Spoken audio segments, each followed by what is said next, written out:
নমস্কার, বাংলা স্ফিয়ারে আপনাদের স্বাগত জানাচ্ছি।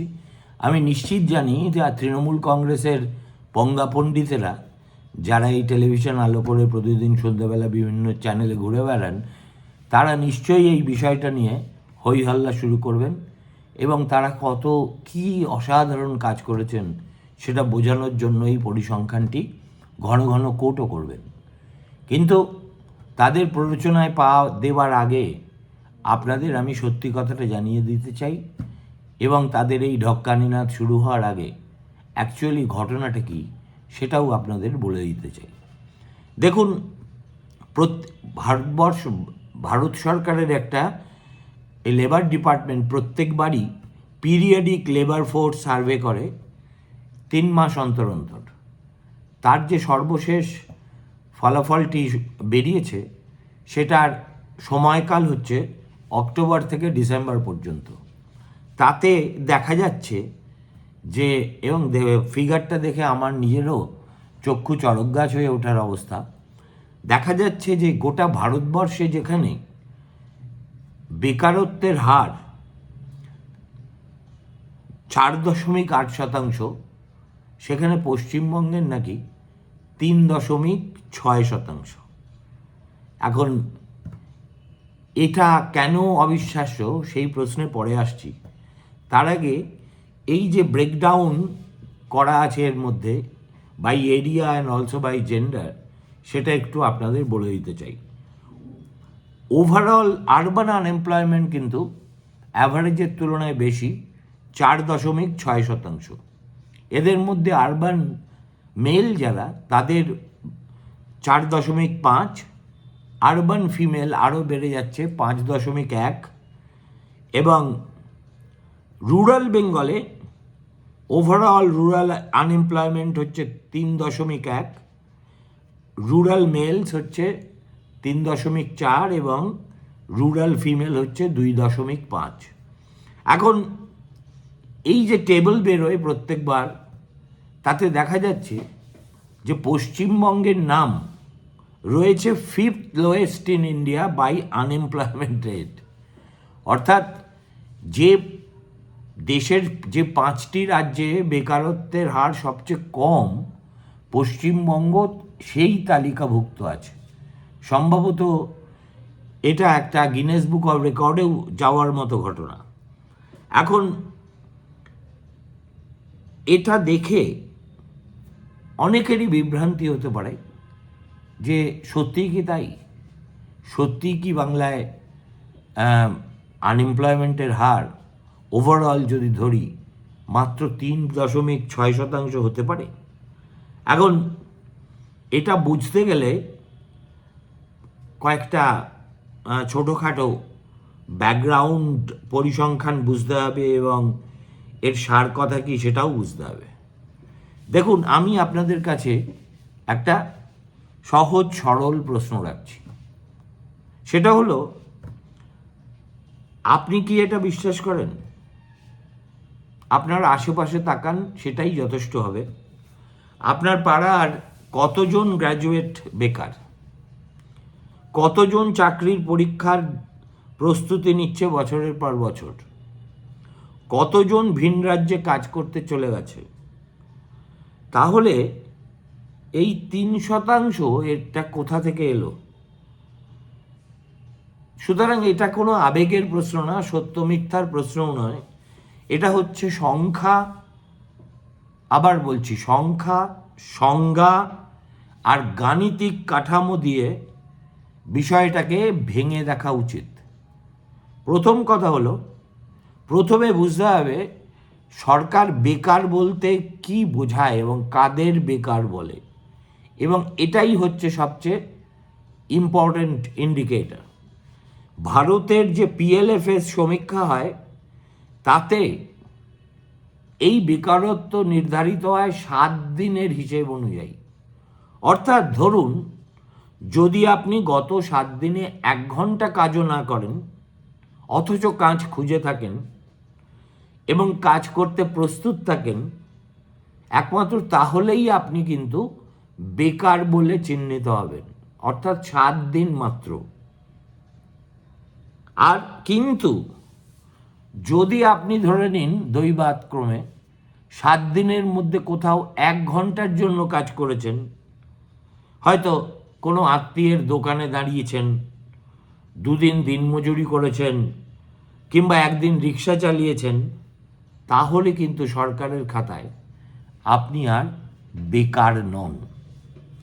এখন ভাবুন, এটাকে কি সত্যি কর্মসংস্থান বলে? স্থায়ী কর্মসংস্থান তো দূরস্থান। এটা কি কোনো অর্থনৈতিক নিরাপত্তার ইঙ্গিতবাহী? এখানেই হচ্ছে প্রথম বিভ্রান্তি। দ্বিতীয় বিভ্রান্তি সেটা হচ্ছে শ্রমশক্তি অংশগ্রহণের হার। এটা হচ্ছে অনেককেই এই হিসেবের বাইরে রেখে এই ধরনের পরিসংখ্যান পাওয়া যায়। অর্থাৎ সবাইকে বেকারত্বের হিসেবে ধরাই হয় না। যারা কাজ খোঁজা বন্ধ করে দিয়েছে, ধরুন বারে বারে কাজ চেয়ে ব্যর্থ হয়ে, তাদেরকে এই শ্রমশক্তির বাইরে রেখে দেওয়া হয়। ধরুন পশ্চিমবঙ্গে মহিলা শ্রমশক্তির অংশগ্রহণ অত্যন্ত কম। তার মানেটা কি? তার মানেটা হচ্ছে আমাদের রাজ্যের বিপুল সংখ্যক মহিলা কাজ খোঁজেনি না, কারণ সুযোগ নেই কাজের, নিরাপত্তা নেই, তাছাড়া কোনো ক্ষেত্রে সামাজিক বাধাও আছে। তার মানে কি এরা কি বেকার? বাস্তবে অবশ্যই হ্যাঁ, কিন্তু পরিসংখ্যানে না। যখন কোটি কোটি লোক হিসেব থেকেই বাদ পড়ে যায়, তখন বেকারত্ব হার স্বাভাবিকভাবেই কম দেখা হয়। এটা গণিতের খেলা, অর্থনীতির উন্নতির সূচক নয়। এবং এই সামান্য গণিতটুকু যখন আমার মতো মোটা মাথা লোক বুঝেছে, আশা করছি আপনারাও অনেকেই বুঝতে পারবেন। এর পরের যে ফ্যাক্টটা আছে সেটাকে বলা উচিত, ইংরেজিতে বলে ডিসগাইজড আনএমপ্লয়মেন্ট, বাংলায় তর্জমা করলে বলতে হবে গোপন বেকারত্ব। এটা কি?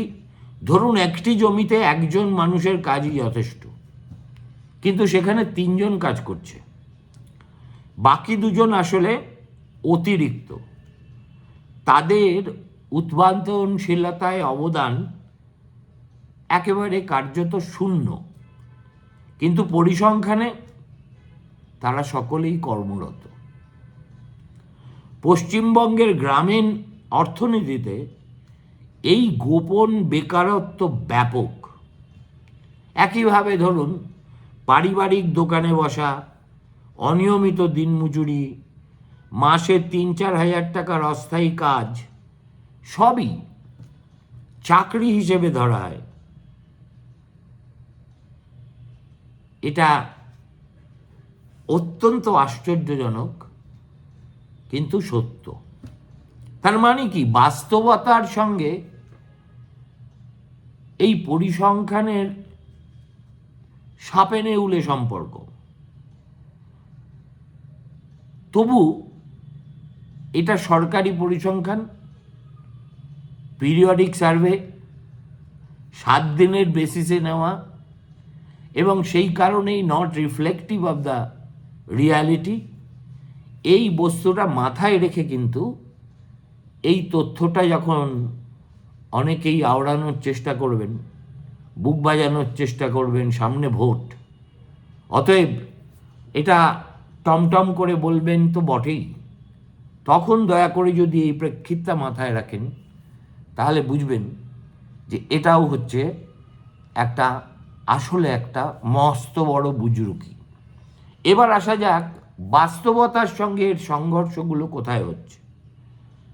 প্রতি বছর পশ্চিমবঙ্গ থেকে লক্ষ লক্ষ গ্র্যাজুয়েট পাশ করে বেরোয়।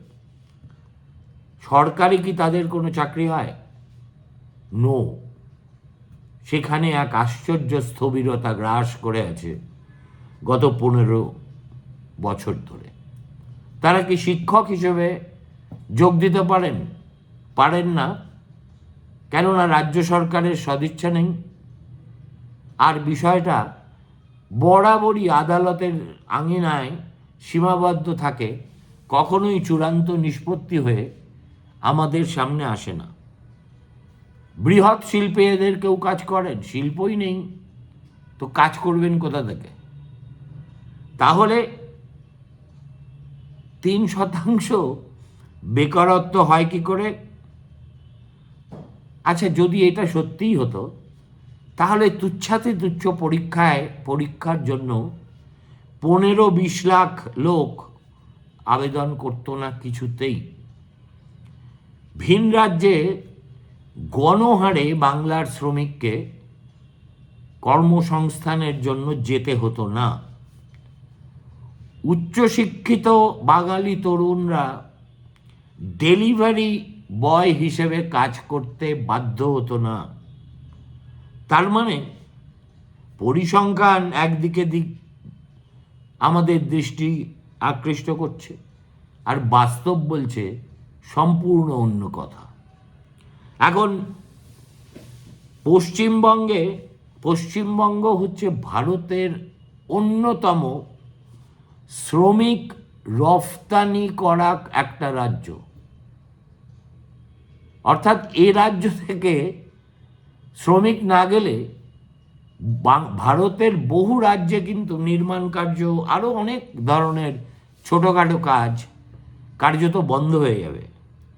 কেরালা, মহারাষ্ট্র, গুজরাট, দিল্লি, সব জায়গাতেই শ্রমিকদের একটা বড় অংশ হচ্ছে বাঙালি।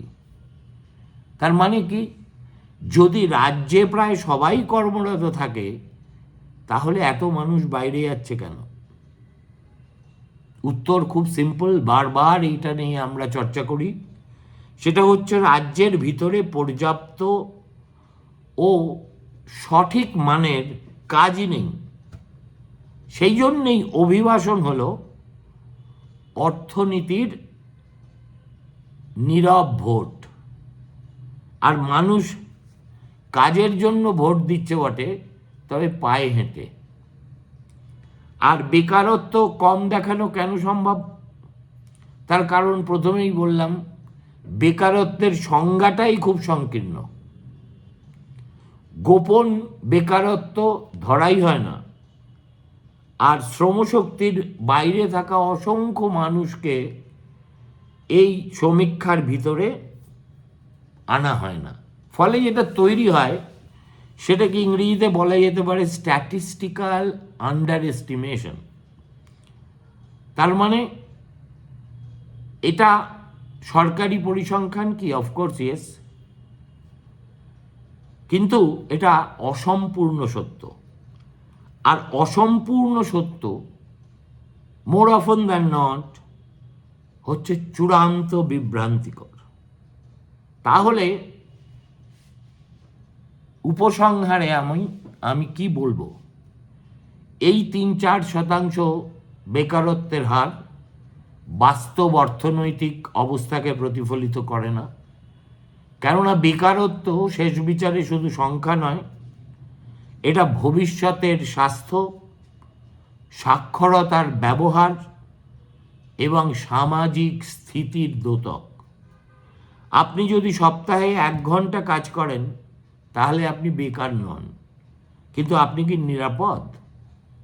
এটাই মূল প্রশ্ন। সংখ্যা নয়, বাস্তব কর্মসংস্থানই কিন্তু শেষ কথা। নমস্কার, ভালো থাকবেন। ফিরে আসছি 9টায়।